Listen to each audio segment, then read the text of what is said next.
কিয়ামতের মাঠে মসজিদ বলবে, আল্লাহ আমাকে গরিব করে রেখেছিল। তুমি কেমন গরিব ছিল? তোমাকে টাইলসের অভাব ছিল না? টাইলস ঠিক ছিল, দরজা খুব ভালো মানে লাগিয়েছে, এসিও ছিল, হ্যাঁ, সব ছিল, কিন্তু আমার আসল খোরাক তো মুসল্লি। যেভাবে মদিনাতুল মুনাওয়ারায় খেজুর গাছের পাতা দিয়ে মসজিদ, কিন্তু মুসল্লি ছিলেন সিদ্দিক আকবর,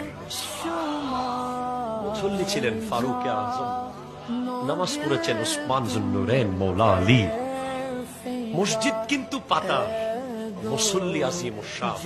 আজকে মসজিদ কত দামি দামি টাইলসে, দুবাই থেকে দরজা, মালয়েশিয়া থেকে জানালা, মুসল্লি নাই। মসজিদও কিয়ামতের মাঠে পক্ষে বিপক্ষে সাক্ষী দেবে। সতর্কতার দরকার আছে না নাই? 5 ওয়াক্ত নামাজ পড়বেন কিনা? আর একবার বলেন, পড়বেন কিনা?